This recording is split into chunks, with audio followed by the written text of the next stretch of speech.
नमस्कार दोस्तों, एक्सरसाइज में आप सभी का स्वागत है। मैं हूं संदीप कुमार। उत्तर प्रदेश पीसीएस 2022 प्रीलिम्स की कट ऑफ जारी हो चुकी है और आपकी मार्कशीटें भी आ चुकी हैं प्रीलिम्स और मेंस की। और जिन लोगों को ये प्रॉब्लम थी कि नहीं कट ऑफ क्यों जारी नहीं कर रहा है, कट ऑफ क्यों जारी नहीं कर रहा है, वो आज जारी कर दी गई है। और जिस हिसाब से कट ऑफ जारी हुई है उस हिसाब से, या मैंने कई मार्कशीट्स को देखा है तो उस हिसाब से ये एवरेज निकल करके आता है कि लगभग 10 से 12 प्रश्न डिलीट करने के बाद ही, इसीलिए आयोग 2022 की अंतिम उत्तर कुंजी जारी नहीं कर रहा है ना। तो किस प्रकार जो क्वेश्चन डिलीट किए जाते हैं वो आपकी कट ऑफ पे क्या असर डालते हैं, उसी का आज हम एनालिसिस करेंगे। तो आइए चलते हैं। तो जो सामान्य ग्रुप एग्जीक्यूटिव ग्रुप है, सम्मिलित राज्य प्रवर अधीनस्थ सेवा प्रारंभिक परीक्षा 2022, यानी इसको हम साधारण भाषा में पीसीएस प्रीलिम्स 2022 बोल सकते हैं। अब इसमें अनारक्षित का अगर देखा जाए तो अनारक्षित में लगभग 83 प्रश्न अगर किसी के सही हुए 2022 प्रीलिम्स में, तो उसे अंतिम प्राप्तांक के अनुसार 111 नंबर प्राप्त हुए होंगे। ठीक है।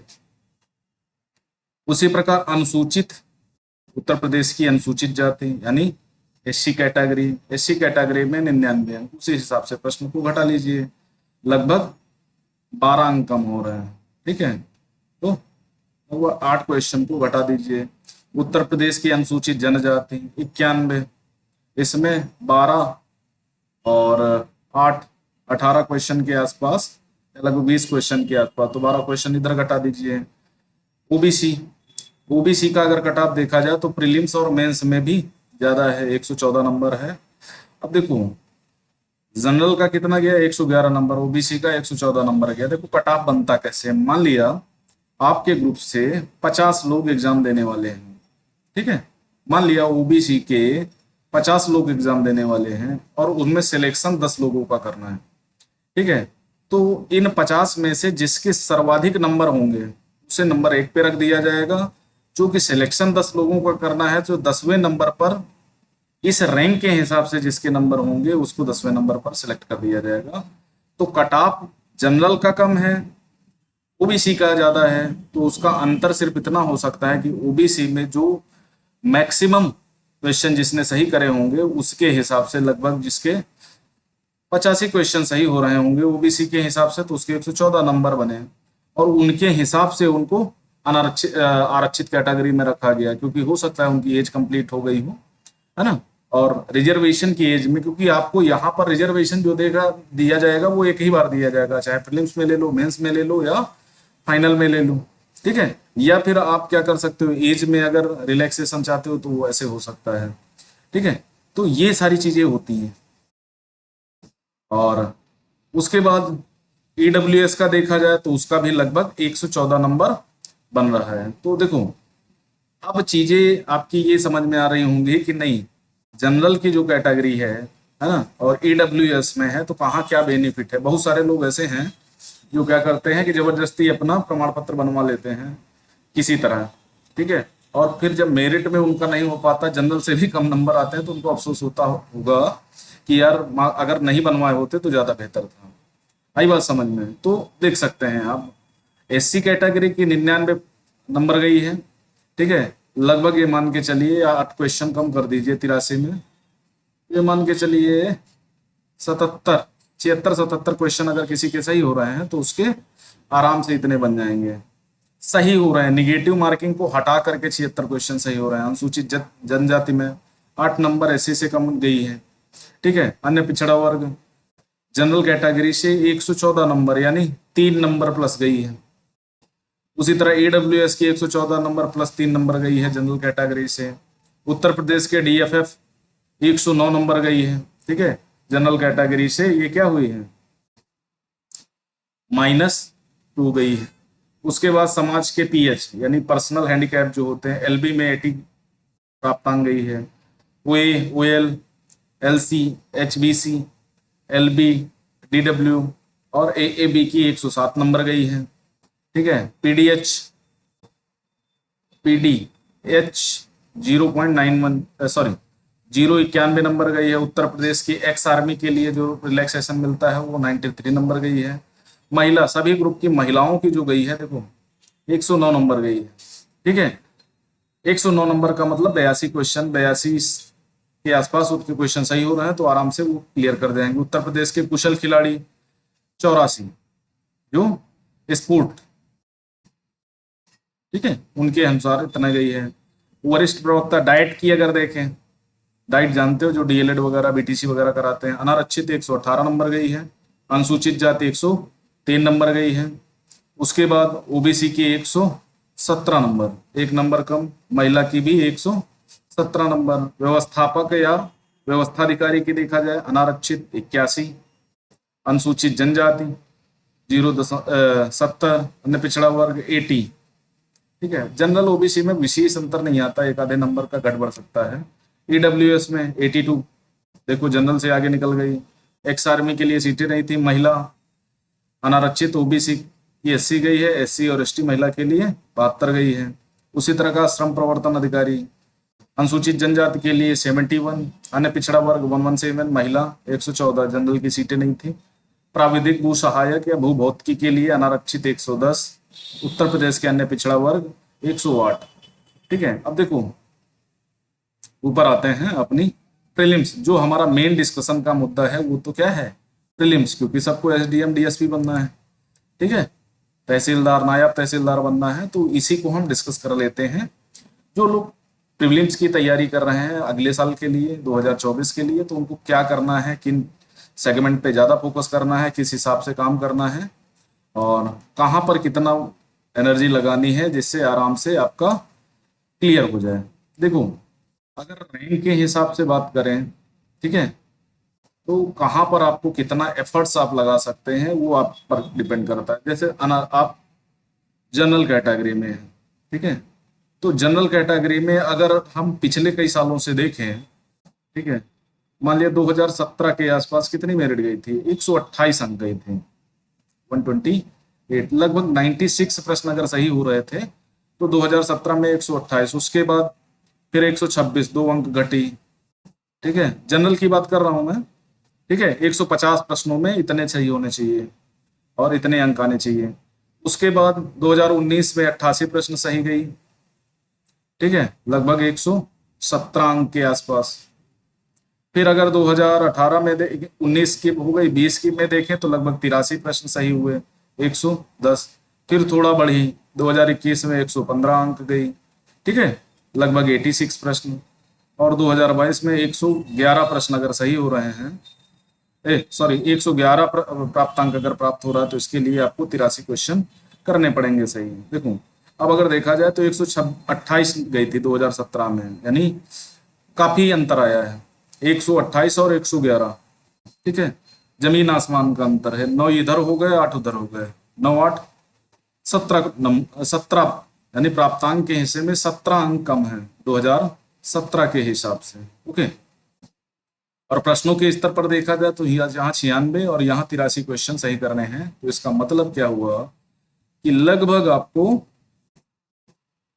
10-12 क्वेश्चन का अंतर समझ में आ रहा है। तो 2024 के लिए अगर आप प्रिपरेशन करते हैं तो ये मान के चलिए, देखो जो कट ऑफ होती है ना, पेपर के हिसाब से घटती बढ़ती है। ठीक है, बढ़ सकती है, घट सकती है। अगर पेपर इजी आया तो कट ऑफ बढ़ेगी, अगर पेपर टफ आया तो कट ऑफ क्या होगी, डाउन होगी। इससे भी कम हो सकती है, कोई नो डाउट, इससे भी आराम से कम हो सकती है। तो देखो, अगर आप किसी विशेष ग्रुप से बिलोंग करते हैं, ठीक है, और आपको लगता है कि नहीं मेरे ग्रुप में इतनी जा रही है, तो मुझे प्रिपरेशन, देखो प्रिपरेशन जब भी करनी चाहिए तो रिजर्वेशन को भूल करके करनी चाहिए, कि रिजर्वेशन मिलेगा वो ठीक बात है। जब आपका फंस रहा होगा तो रिजर्वेशन मिल जाएगा। आपको जनरल कैटेगरी के हिसाब से प्रिपरेशन करनी चाहिए, तो आप सेफ जोन में रहेंगे। और जनरल कैटेगरी को चाहिए कि जो पिछली बार में रैंक जितना प्राप्तांक था या जितने क्वेश्चन के हिसाब से मेरिट बनी थी, उनको चाहिए कि कम से कम 5 से 10 क्वेश्चन आगे बढ़ा करके डिसाइड करना है कि मुझे इतने इस बार सही करने हैं। फिर आपके हाथ में जैसे ही जीएस फर्स्ट पेपर आता है, और जितने हिसाब से, जिस हिसाब से अगर टफ है तो आपकी मेरिट कम जाएगी, इजी है तो आपकी मेरिट फिर ज्यादा जाएगी। तो ये सिंपल सा फार्मूला होता है। और वैकेंसी के हिसाब से, जैसे इस बार 4000, लगभग 4000 लोगों को क्या किया गया, मेंस के लिए ऑफर किया गया। ठीक है, इस समय मेंस 2024-23 के फॉर्म भरे जा रहे हैं। जिसको भी मेंस क्लियर हुआ वो अपना भर सकता है।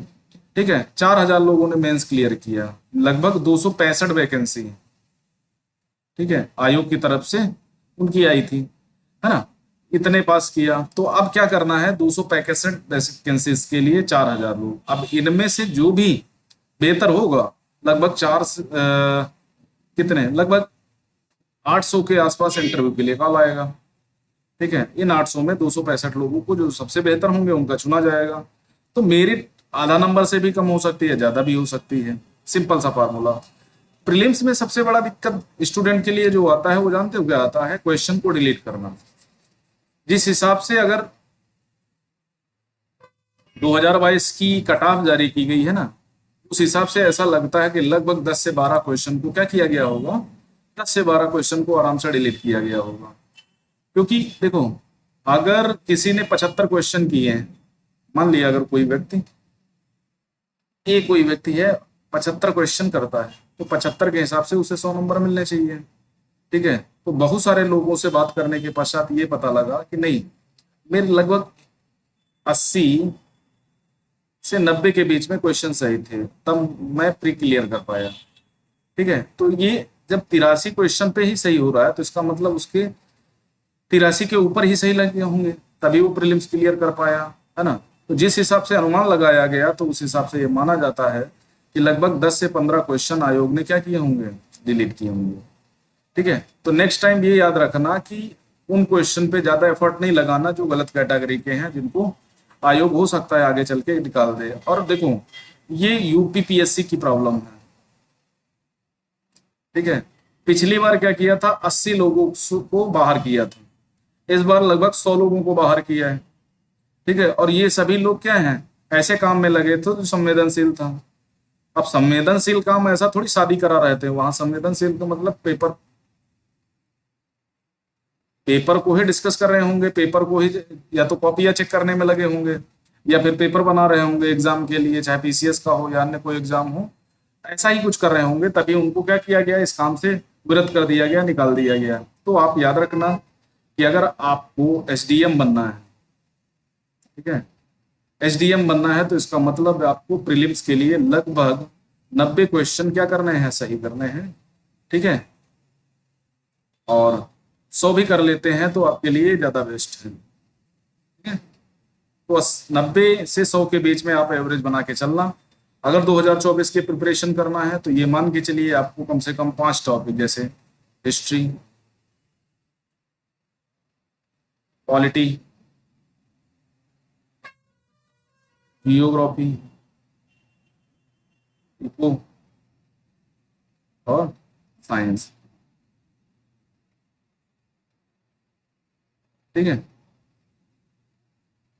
इतने टॉपिक को आपको बेहतर तरीके से क्या करना है, इनका बेसिक बढ़िया क्लियर करना है। अगर देखा जाए एनसीईआरटी से बेसिक बहुत अच्छा क्लियर होता है, और बेसिक से कई एनसीईआरटी रिलेट करके क्वेश्चन भी आते हैं, तो आपको चाहिए कि एनसीईआरटी को बेहतर तरीके से तैयार करें। हमारा बैच एनसीईआरटी का चल रहा है, जिसके अंतर्गत इको की एनसीईआरटी कंप्लीट हो गई है, पॉलिटी की एनसीईआरटी को डिस्कस किया जा रहा है, सिंपल लैंग्वेज में बेहतर तरीके से आपको डिस्कस किया जा रहा है।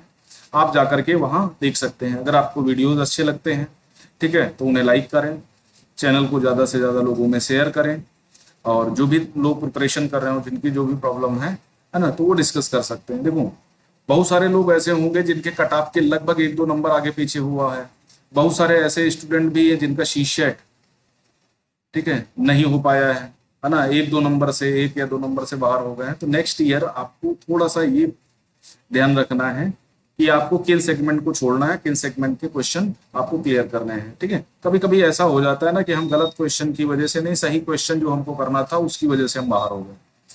तो थोड़ा सा फोकस बढ़ाइए, प्रैक्टिस ज्यादा से ज्यादा करिए। पीसीएस का जो प्रीलिम्स है ना, वो प्रैक्टिस बेस्ड एग्जाम है, जितनी अधिक प्रैक्टिस उतनी ज्यादा